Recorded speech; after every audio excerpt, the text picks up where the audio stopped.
Mr. Holster here, just hanging in the tack room waiting for my Bobcat to warm up so I can go out and plow snow so the propane guy, when he shows up tomorrow, doesn't get stuck. Not that I don't like the guy, but yeah, I didn't need him hanging around for 2 hours that one time he got stuck. This one I'm going to talk about real briefly today, if I can. I'm going to talk about carrying a firearm, a sidearm, in a holster. Yeah. Novel approach for Mr. Holster to talk about something like that. The reason I'm doing this, if you've paid attention to the news or seen that video on what happened at that church service at Christmas time, the one gentleman who was a volunteer guard at the church got shot while he was trying to get his gun out of a holster. And I've taken a lot of flack over the last 6-7 years doing videos because I've been told I don't know what I'm talking about. You can't conceal a full-size service weapon, and you can't carry one in a holster on a belt without people seeing it. Well, I did it for 30 years. Just saying. And it was a full-size.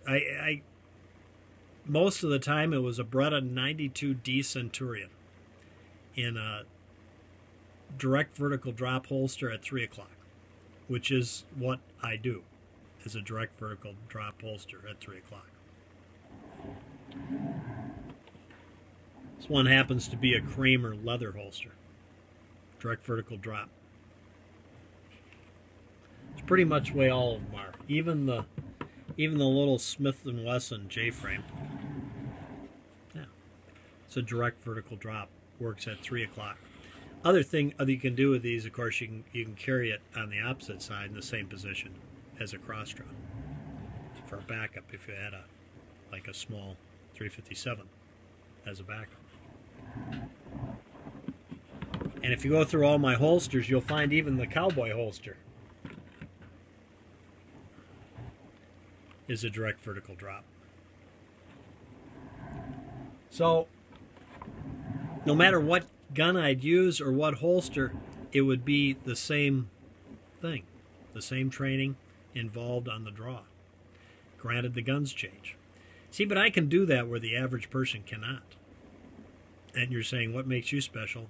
And I said, I'll say, because I spent a ton load of money taking training courses on every one of those firearms. And even when you take a look at these firearms, which ones I'm carrying that way, it's not very many.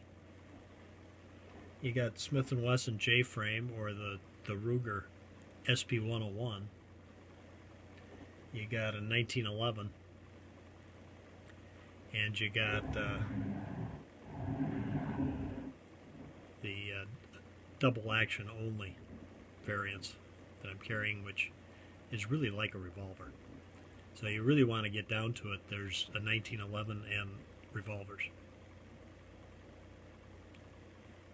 So each one of them I've taken numerous courses on, from the 250 all the way up through the, I don't know what they call them nowadays, but they used to call them the advanced tactical handgun.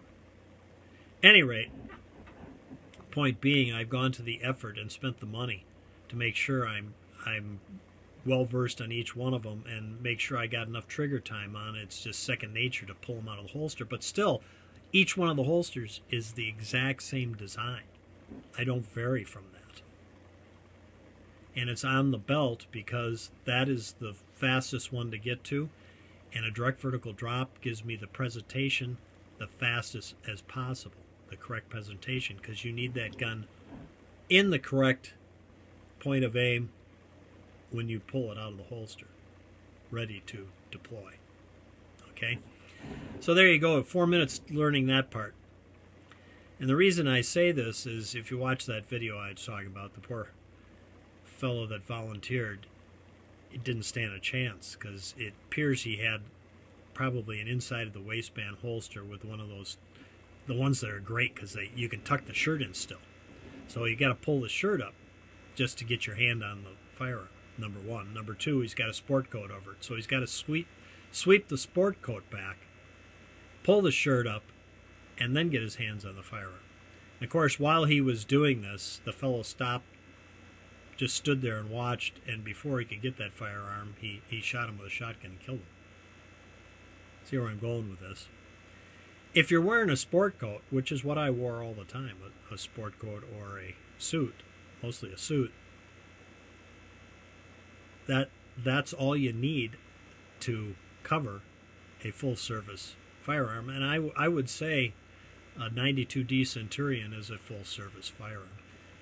And I say this because I've gotten a lot of flack over the years when I talk about that, and they go, oh, you can't carry a gun like that. Everybody'd see it. Well, yeah, 30 years and nobody saw these things. So I would lay at your feet the concept that people are idiots and not that observant. That you would be surprised. People are not staring at you looking for a handgun. They're staring at their phones and walking into light poles.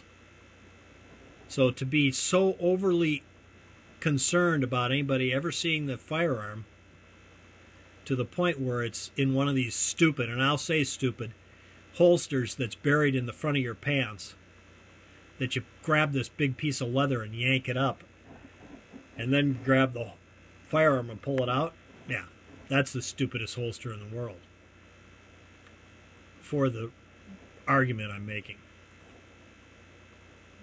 Exactly to point. By the time you get it out, the fight will be over. So I'm going to leave it at that because I'm already running over time. Well, not quite, but we're going to get there. Yeah, Jack will be happy because we'll get to 7 minutes and 30 seconds, his minimum. Just food for thought. You might want to, rethink what you're doing if your holster is really buried underneath. You're so concerned about people seeing it, you've buried that firearms so far down you're going to get killed. And I'll leave you with one quick story. The fellow in the gun shop, and I don't think I'll have to point out all the things that are wrong with this.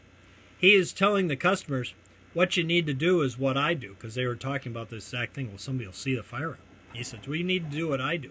I carry a little pocket 380 in my pocket, which right there is the last thing I'd choose. And I don't even load it, because there'll be plenty of time to load it when I pull it out of my pocket. So there you go. There's a story of a certifiable jackass misguiding people on the course they should take. Now that makes over 7 minutes and 30 seconds of your life you'll never, ever, ever get back again, which will make Jack happy. Till next time, if there is a next time, from Mr. Holster and Jack, go out and make the right decisions and stay safe.